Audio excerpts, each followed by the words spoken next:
प्रिय भैया बहनों, हम सभी सूक्ति सुधा पाठ से कुछ श्लोकों को पढ़ रहे हैं। ऊपर के 3 श्लोक पढ़ चुके हैं, आगे कुछ श्लोकों को पढ़ेंगे जिसमें कुछ अच्छी बातें बताई गई हैं। चौथा श्लोक पढ़ता हूँ।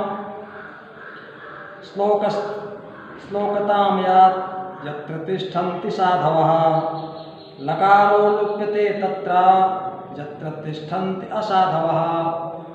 इसमें 2 प्रकार के लोगों के विषय में वर्णन है। एक साधवः सज्जन व्यक्ति और दूसरा असाधवः दुर्जन व्यक्ति। ये दोनों कैसे होते हैं, कैसे कार्य करते हैं, इसी का वर्णन इस श्लोक में है।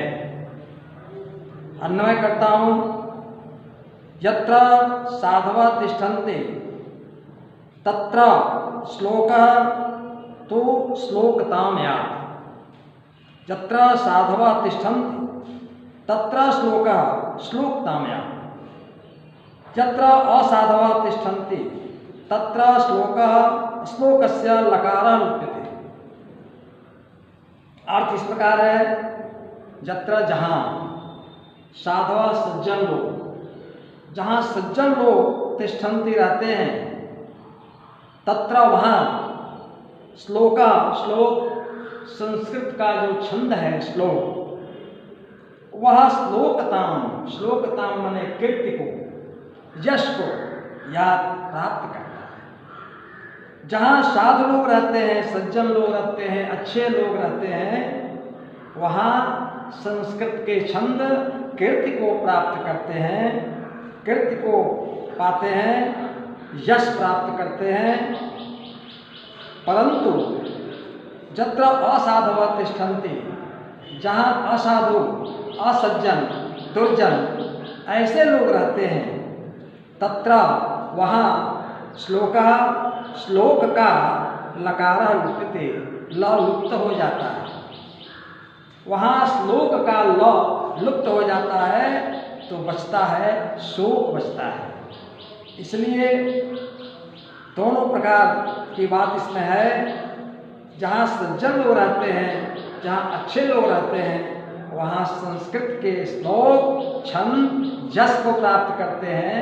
लेकिन जहाँ दुर्जन लोग रहते हैं, वहाँ श्लोक का ल लुप्त हो जाता है, वहाँ शोक ही रहता है। यानी दुर्जन लोगों के पास तो शोक रहता है, लेकिन सज्जन लोगों के पास तो श्लोक का अर्थ यश को प्राप्त कराना ये होता है।